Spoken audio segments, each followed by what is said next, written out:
Good health to you, fellow Ukrainians. Today I am on a working trip all day, first to Mykolaiv, then to Odessa.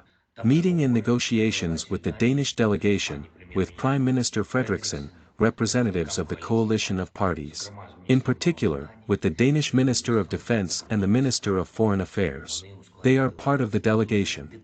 We talked in great detail about Ukraine's defense needs, about what can help us liberate our territory, our south, our east, and about our needs in the context of rebuilding Ukraine. Mykolaiv is a city the reconstruction of which Denmark has taken patronage over. There is a need for projects in the energy sector, infrastructure, social sphere, and production.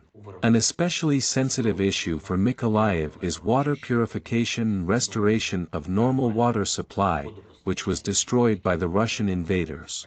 There is already a corresponding project with the participation of Denmark, the implementation of which has already begun. But much more needs to be done to restore and modernize what is the basis of our people's lives. Today in Mykolaiv, we visited a hospital where the lives of our warriors are being saved after the wounds.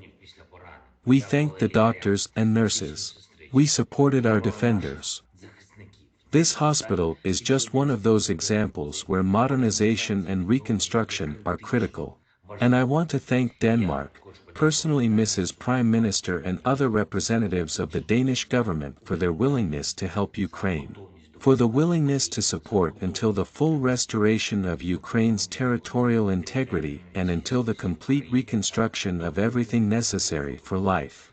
This is the fundamental meaning of our cooperation with partners.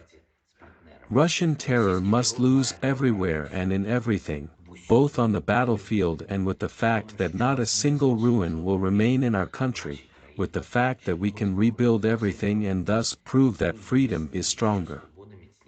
Today in Odessa, we spoke in detail about our security and humanitarian initiatives. Denmark, in particular, has supported our Black Sea export initiative and joined the Grain from Ukraine program. The fact that we have made substantial progress on food security proves that we can make progress on the other points of our peace formula as well. Today we discussed what exactly Denmark's participation in the implementation of the points of the peace formula could be. Of course, I thanked Denmark for their defense support, for significantly strengthening our artillery, for their willingness to join the tank coalition. Today we discussed what else we can do to reinforce Ukrainian warriors. We are also coordinating our actions to strengthen sanctions against Russia. I have also called on Denmark to join our efforts to protect sports structures and the international Olympic movement from being discredited by the attempts of certain representatives of the sports bureaucracy to allow Russian athletes to participate in international competitions. Of course, I paid special attention to the internal situation in the Mykolaiv and Odessa regions, holding relevant meetings with the military and regional leadership. It is not only about security, although the security of our south is the first priority, but also about the social situation in the regions, about the economic opportunities available. By the way, I am grateful to all entrepreneurs and employers in Mykolaiv, Odessa, other cities and communities who, despite everything, keep jobs and pay salaries and taxes. This is your specific and significant contribution to our country's ability to defend itself. Our task to endure is a common task. It is the task of the defense and security forces, our entire state, business, and everyone who works for Ukraine's victory.